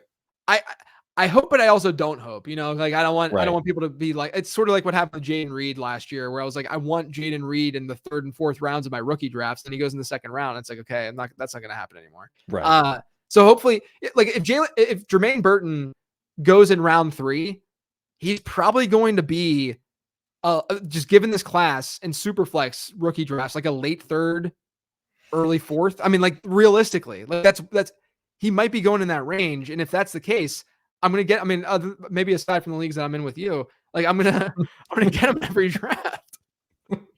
I mean, it is wild because like he had a 35% dominator rating, 2.78 yards per team attempt this past year at Alabama, but he caught only 39 balls. So it is going to be a real kind of boom bust deep threat. Like he's a deep threat. But like, we're getting him. It's just such a perfect setup where you're like, oh, this guy's going to like randomly hit splash plays. And what I need is like a spike week at the end of the season and you to be excited in a year. Like that sounds ideal. Like it's perfect kind of flip for a profit and perfect 18th round pick in best ball. Yeah. I think he's an incredible pick right now. Incredible value. Anybody else that kind of stands out is, because this is the joy of this being kind of a deep class of like if there's gonna be a lot of overdrafted a little bit by the NFL guys.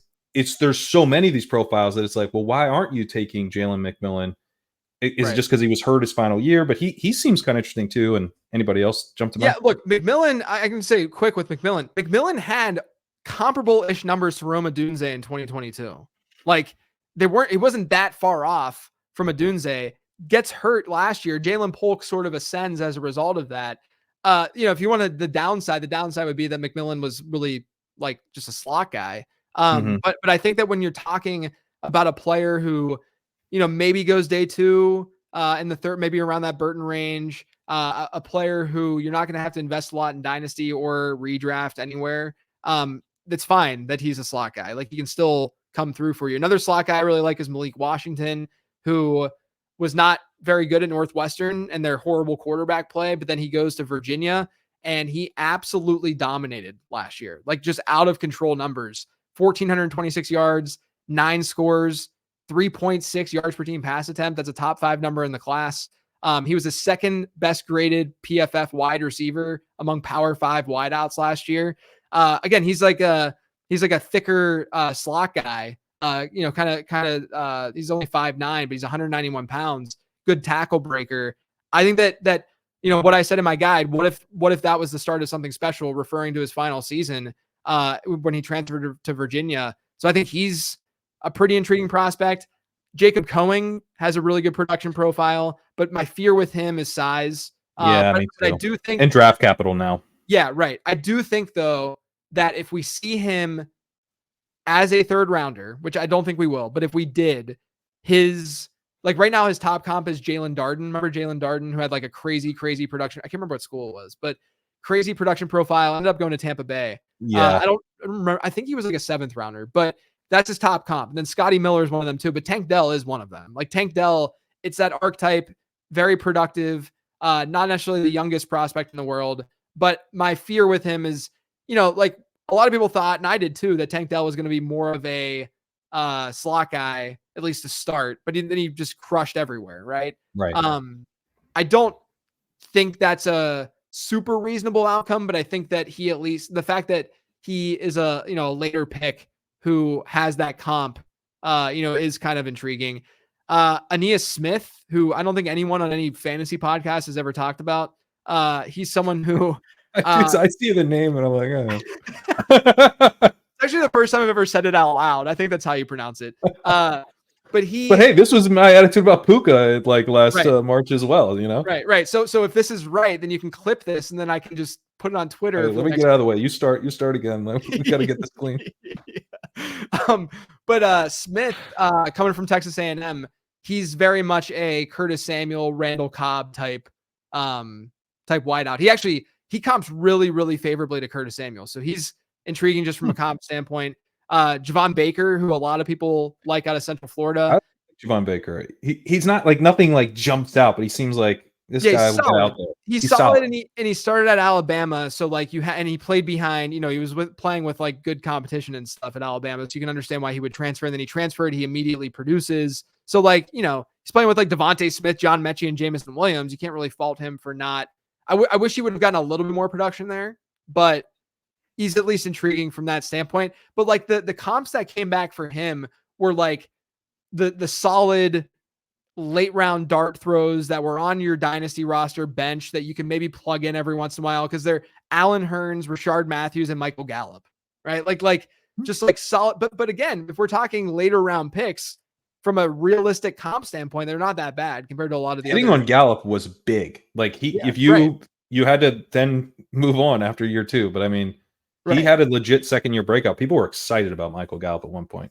So some of these like, oh, who cares comps are pretty sweet when they actually happen. Yeah, absolutely, for sure. And then the last one I'll throw out there is Isaiah Williams for Illinois. He's a slot guy. More than likely he'll play the slot, I should say. But he's a convert from a quarterback convert, and he comped very, very well athletically, size wise, even production wise to Demario Douglas. So if you want like the speedy slot player that comes out of nowhere in this class and finds a spot that, just keep an eye on where he lands. Cause like obviously Demario Douglas did what he did because there's nothing else in New England. And if Williams finds a spot like that, maybe he'd be able to come out as well. This is another guy. Williams. Yeah. Isaiah Williams. Yeah. He comped to Richie James too. So you got interesting. So you got, I guess I like multiple Isaiahs because I like Isaiah Davis out of the running back group, and then Isaiah Williams here out of the wide receiver group. Anything on Malachi Corley, who like Davis Maddock told me this is going to be your ship chasing guy. And I was like, I don't think it is. Dude, but when I saw, what's funny about that, whenever I saw Davis tweet about Malachi, I went and texted him immediately. And I told him that I don't understand what he's tweeting at all. Because I here's the thing. Like death taxes and people comping players in every class to Deebo Samuel, right? Like it happens every year. And people are like, oh no, but this is the Deebo Samuel. And look, size wise, sure, a lot like Deebo Samuel. But here's the thing. Deebo Samuel in my model had a 90.9 score, right? That's number one. Number two, his breakout score was 88.2. Malachi Corley's breakout score, because it adjusts for program size, and it's obviously looking at yards per team pass attempt, and it's prorating that, it's 0. He never broke out technically according to this breakout score, because his best season and yards per team pass attempt was 2.08, which is not like, that's not good at any program. That's very bad at Western Kentucky, right? Like when you're at a program like that, you better dominate. And he did not dominate. And then, a lot of that has to do with the fact that he saw an obscene amount of screens, an obscene amount of looks behind the line of scrimmage. And so I understand that, low A dot guy, why you wouldn't necessarily be able to accumulate a ton of yards. But that doesn't tell us that he's capable of being more than that either, you know? So could he be the next Debo? Maybe. Do I think that he's more Amari Rodgers, who also was comped as Debo a few years ago? He is literally a carbon copy of Amari Rodgers. Like go. I mean, after this, whatever, anyone go look at like size and production profiles and stuff. He's literally Amari Rodgers. Wait to the end of the pod, but you should definitely do that. Yeah. So I understand that like you can latch on it because like Debo is one of his comps. But the other piece to this, I talked about this with Matt Harmon. Debo Samuel is not Debo Samuel outside of San Francisco, right? Like we also have to like put Debo Samuel is also he's a really good wide receiver. Yes, like you don't need right. But he wouldn't. But like the only reason we bring up Debo, like he's this like running back build ish playing wide receiver, but we bring him up in this like putting him on this pedestal because he does so many different things in that offense, right? And like you can't assume that Malachi Corley is going to get Kyle Shanahan, you know? And so like that's it. Yeah, like he also had Jalen Hurd. Like right. You have to beat Debo Samuel. Right, exactly. To me, Debo objectively was a way better prospect. I think Corley's got that dog in him. Like he's a monster when like after the catch and such. Like I'm not denying that. And I do think that you could squint a little bit and see like Rashee Rice as a comp here too. But I'm not going to spend high capital to get like a 3rd round rookie pick, whatever, 3rd or 4th, whatever. But I think that if he does go late round 2 or something, or into round 3, enough people are going to be in on him to get him in the 2nd round and use 2nd round capital to get him. And that's where I'm probably going to be out because I think there's just a lot of volatility to the profile. I agree. Yeah, I think he's like a true dart throw type. You meant it's funny we talk so much about Debo Samuel. We haven't talked about Xavier Legette, who I feel like he's the South Carolina guy. What a weird profile, man. Does he have that? Like to me, he has the weirdest. He might have the weirdest production profile I've ever seen, where nothing for 4 years. He topped out at 167 receiving yards throughout his first 4 years, and then he had a 3.05 yards per team pass attempt rate last year, which is like if you look at only his season last year, he was amazing. But he had 71 catches, 1,255 yards. But his breakout score, because he got as high as he did within yards per team pass attempts, it's a respectable 78.5. But all that other stuff is just concerning, right? I will say though, I think the fantasy community is probably going to be lower on Legette than what the NFL might be, right? Like where he gets drafted and such. I agree. And I was very curious about like these super late breakouts who are older, who get decent draft capital. And so I wrote about this in the guide.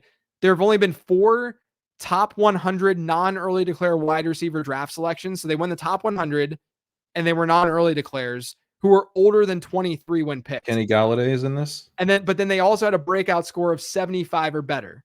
Kenny Galladay is not in this. It's those 4 are Sterling Shepard, Debo Samuel, Cedric Tillman, and Jaden Reed. Like it might not be the worst situation / profile in the world. It's a small sample, only 4 guys, but maybe if the capital's there, we lean on that a little bit, as long as the market is not leaning on it, because I could see the market not leaning on it with a guy like Legette.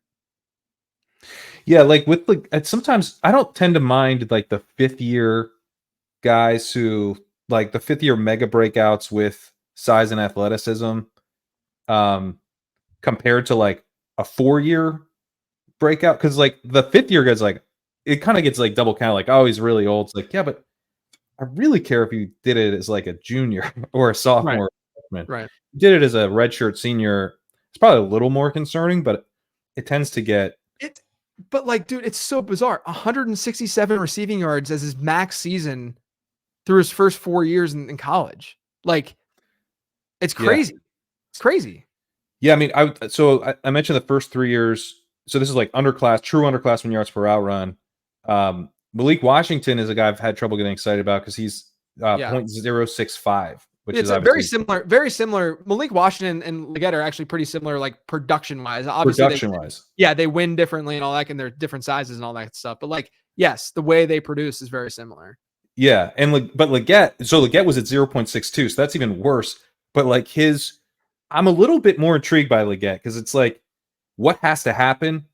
It's like he's really fast, he's big, and he was a little at the Senior Bowl. He didn't like weigh in super big, and I was like, I thought this guy was going to be, DK DK Metcalf, and it's maybe not that. He's 6'1", but then he had a 4.39 40, a 40-inch vertical, 126-inch broad jump. So the idea, and he's 221. So the idea that this guy is like, size speed, yeah, he is. And now we might have draft capital to go with that, late second round pick, very boom bust, but like another guy that I want to have exposure to, especially in best ball, or if you're going to give him to me really cheaply in dynasty, like kind of Chase Claypool. That's what I was going to say. This is the kind of profile that has massive bust potential, but it also has massive year one rookie season hit potential that you then why not sell, both, right? Give me the Claypool. But then you sell after year one. Like you could make the argument of Clay. You could even make the argument you should have sold DK Metcalf after year one. Like you could at least like argue that, right? That's true. But like Chase Claypool, Christian Watson, like these like really athletic dudes who the NFL hasn't really seen and they're not used to. They have these monster seasons. But the thing with Leggett too is that he does not have age on his side. So that's another reason why you might want to sell. Because I think once guys get in the league in dynasty, people don't really pay attention to age nearly as much as they do in their prospects, right? That's like true. They pay attention to a year in the league. Exactly. Right. So like people don't realize that Kyle Pitts is like still one of the youngest tight ends in football, right? And like Leggett is going to be then 24 to 25 in year two, which is another reason why if he does have a decent year one, you just sell him and you make a profit on it, right? So like to me, drafting him would be more of I'm not really going to commit to this guy winning dynasty championships for me. I'm going to commit to this guy as someone that I can flip and just gain value on my roster. But the problem is, his top comps are JJ Arcega-Whiteside, Jonathan Mingo, and Hakeem Butler. So like we know that things. He feels very Mingo-y. Oh yeah, it's very Mingo-y. Yeah, very Mingo-y. But I drafted Mingo last year. Yeah, but look, I mean, like it could still, you could still get that year out of him. And I would say that if he goes to a spot where there is some sort of path, and I know you can say that about anyone, but I think with Leggett, it'll be even more intriguing just because I don't know if the dynasty community is going to be like in on him enough, even though he has the athleticism and stuff. Like people are just low on him, for understandably so. But like, there's at least stuff that we're digging through here to say like maybe he's not a terrible like investment. Yeah, he's going to go, I think, at prices that are at this point in where we are with rookies in best ball, and just kind of where the market's gone in terms of dynasty as well to an extent. Like you're going to be getting him at a price that is more typical of like this dude was a fourth round pick and he's got some interesting stuff, but he could be a second round pick. Right. And you're getting like a really nice discount on him. Take the discount, I think, because if you're getting athleticism and draft capital, like there is a floor at which I will scoop athleticism plus draft capital every time. Yeah, exactly. And like even like Alec Pierce. So I did not like Alec Pierce at all from a dynasty standpoint. And he went draft, he got drafted high enough where I didn't really draft him that much, but I still like had him ranked reasonably just because of that combination. Right. And so like we said at the top, to sort of like bring this back, is this wide receiver class in this range has so many dudes, but so many dudes with warts, right? Yep. This is another dude with a wart, but if he's at the bottom of that tier from like an ADP standpoint, then that means that you should be attacking that kind of player because all of these other guys still have warts. I mean, there's going to be some that we like, at the end of the day. Like I'll probably be higher than the market on Ricky Pearsall or even like a McConkey, whoever it is. But at the same time, there's just be a lot of dudes that I'm just like, sure. Like do I like Tez Walker or do I like Jalen Polk or who? Like I don't really have strong opinions. So why would I like be aggressive in getting them if their ADP is not going to be at a discount, Yeah. My thing is like, I'm kind of trying to hold two ideas in my head of like, like Tez Walker has some serious warts. He also has some stuff I really like. And so it's like, I want to kind of parse that. I want to, how big and bad are the warts versus, what's underneath the warts, what all of that, like do the analysis. But then also part of it's just like, this is a class where if you just zoom out, it almost has to be the case that collectively we just forget about somebody. And I would love to be overweight on that guy. And I'll take a few stabs at it. Right. Yeah. And I think though that if you play, because like I think at the end of the day, dude, we're gonna see rookie drafts be bizarre, like from draft to draft. Yeah. It's gonna be the Wild West because all of these guys are gonna have very, very tight draft capital. There's not gonna be that much space between them. And so people are gonna say, I like this guy. It's not so much like I'm gonna trust what the NFL did. It's gonna be, this is what my evaluation said, and people's evaluation is subjective and it's gonna be all over the place. And so if you're in a lot of dynasty leagues, like we are, we can at least kind of like build this portfolio and just go with like the cheapest guys, in those drafts. But, at the same time, like I think like playing the ADP game, and I even mentioned this on a show or in an email, I guess with like the breakout stuff that I had done about this class, where it's definitely a class where if you have like a late first, I'd be totally open to just getting multiple seconds to just throw multiple darts at this to get multiple stabs at the inevitable hit, because I think it's going to happen. Yeah, it does remind me a lot of 2020 where like T. Higgins was regularly available in one quarterback at like the early, like 203 even kind of range. Yeah. Chase Claypool was super cheap. Yep. Denzel Mims was generally pretty cheap, but then some people would take Denzel Mims super high. Brandon Ayuk was available in the second round a lot. Yep. Sometimes he'd go in the mid first though. So like you wanted to be taking, obviously there was the Justin Jefferson who generally went from like, I would say 108 to like 201. That was the prize, but there were lots of good hits in there as well. And then lots of awful busts. Yeah. The bizarre part about that class though, is that they had running backs and like, that's why those guys were being class. Yeah, that's why those guys were being pushed back right into like the second round. This one, all these guys are being pushed back just because there's so many wide receivers, right? It's just like there are so many. There's like 15 wide receivers that we're going to choose from the first two rounds of rookie drafts, and it's wild. And I actually think it might even dictate how individual in your league drafts are going to go, because people might not want to like we might just see a natural rise of like some running backs into round 2. Because people don't like taking the same position, back to back in these rookie drafts or whatever, because maybe they don't need wide receiver, or maybe they really want a running back and get a running back. And they're like, oh, it's a round 2 pick. It's not that big of a deal. And then we might see some of these guys who are second and third round picks in the NFL draft go to the third round of rookie drafts. Like, I think it legitimately might happen. What are your thoughts on that? It's like, you're like, I need a running back. And then, you've got a pretty undervalued wide receiver profile falling into your lap. I draft for value. I trade for need. Yeah. Me too. I mean, if your need is RB2, you don't even have to trade for. You don't even need to worry. You can sometimes just win the league. Yeah.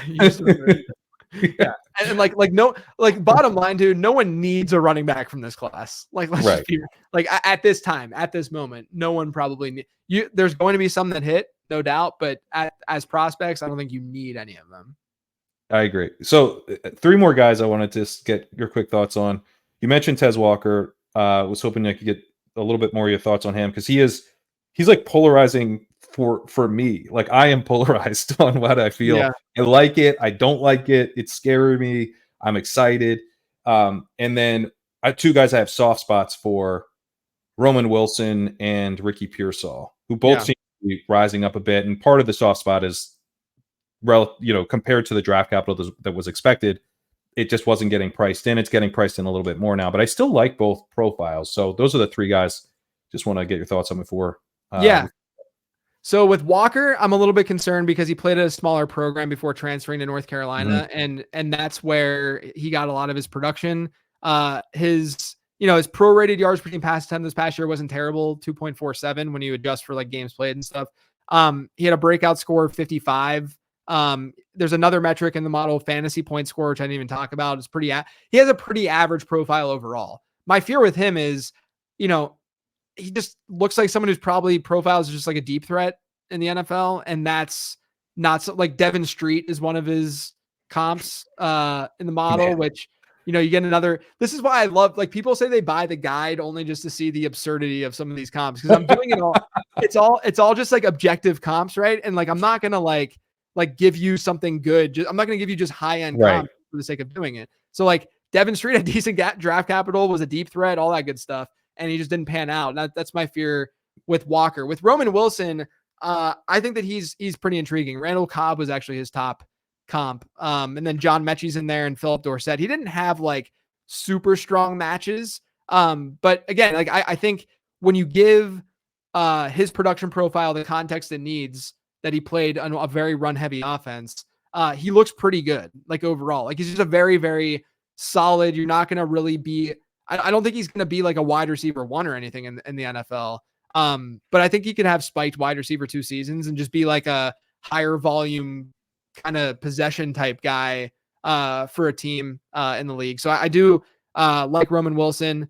And then Ricky Pearsall is a great one to finish with, because I love Ricky Pearsall. He in the model, when I was like going through all of it, I didn't expect his score to be as high as it was. It's 84 right now, which for a 5-year college player, it's pretty high. It's relatively high.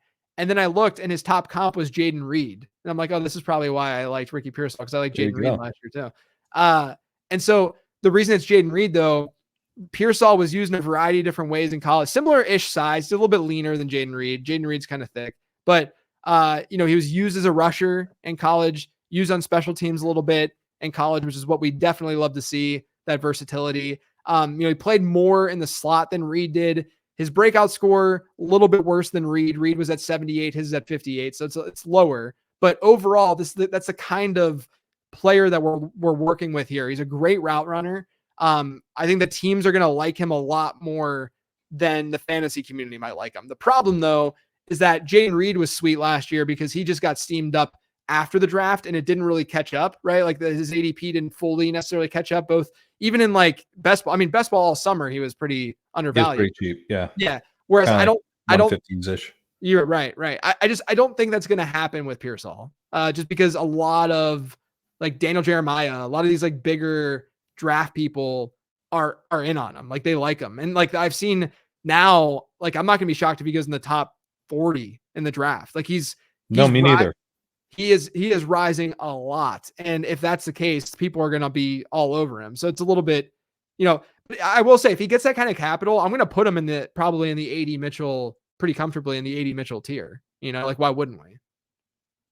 I in my model I just plugged in 40 draft capital for him, and I have AD Mitchell at 28, and they're in the same tier. Yeah, right. So it is weird how, because he kind of looks pretty good in my stuff. Yeah, I know. Like he had solid enough. Like it wasn't like he like blew the doors off with his production profile and his like yards per team pass attempt numbers and stuff like that. But it was like a steady getting better and better. And then he was being used as a rusher, which does get signal. Like I think there's something there. And then obviously when film guys like a dude, you gotta at least pay attention to that too. Great Senior Bowl. Him and Roman Wilson apparently had awesome Senior Bowls. Yeah. And another guy I would say that's like, he has risen up considerably in best ball ADP, and so you're already seeing that steam that you're talking about. And I agree. I think it'll continue if he gets that draft capital. But a really strong candidate for like guy that people just didn't dig into enough. Because there's so many here that's got to happen. Yeah, so many. Another one of his comps was Denarius Moore. Remember Denarius Moore? Yeah, who actually had a pretty good rookie year, I think. Yeah, right. He was good. Like that's what I'm saying. These comps, man. Like I'll be like, one of Brian Thomas's was Torrey Smith, and people are like, oh my god, Torrey Smith. I'm like, Torrey Smith is a good comp. Like Torrey Smith had a great career. Like, what are we doing here, man? Yeah. Torrey Smith was very fun. I remember like being in college watching Torrey Smith. Moss dudes at Buffalo Wild Wings. It was sweet. Like any tight end thoughts before we get out of here? Because I know you have a tight end model, but like tight end is a difficult difficult position to model, because like the best guy, it's like, what are we even going for? I remember, I think you wrote about this last year, and the guy was like, what are we even trying to go for here? It's like hard. that you can't base it around like Kelsey. Right. Right. It's there are some thresholds that I've found with like a combination of yards per route run and speed score and stuff that does capture the right guys you want it to capture, but you don't want to overfit whenever you're modeling and stuff. Yeah. So like that's the issue. Like I did publish my results and stuff, the tight end model, and it looks really, really good. But again, I'm only doing that because I know that in future years it's going to get a little bit worse. But I do want some of these, like Brock Bowers, for instance, he's captured within some of those thresholds that I look for, right? Like he is going to be, if he gets good capital, he'll be the number 2 tight end in that model. It dates back to 2015. So it's Kyle Pitts and then Brock Bowers, right? I think now after the combine, the stuff that I look at, Theo Johnson's probably the tight end 2 out of Penn State. And then Jaheim Bell would be next in the model. And then Jatavian Sanders is after that. Beyond that, the model doesn't have any, like I'm kind of waiting for capital, waiting for the draft, because I'm only looking at drafted tight ends whenever I'm prospecting them and what goes into the model instead of all the guys that went to the combine. So those are the 4 though, at this moment, that seem like they could be contributors having scores of 80 or above, which is sort of like a, arbitrary threshold that a lot of like the better fantasy tight ends end up hitting. I have Sanders as and by the way, I also am still pretty in on Bowers, although he's not working out. And so maybe he's not that athletic, but even if you plug in like pretty poor athleticism, he still comes out really well. So I'm still in on Bowers. It's if he were to fall in the draft because teams are worried he's not athletic, then that would get priced in at that point. Yeah.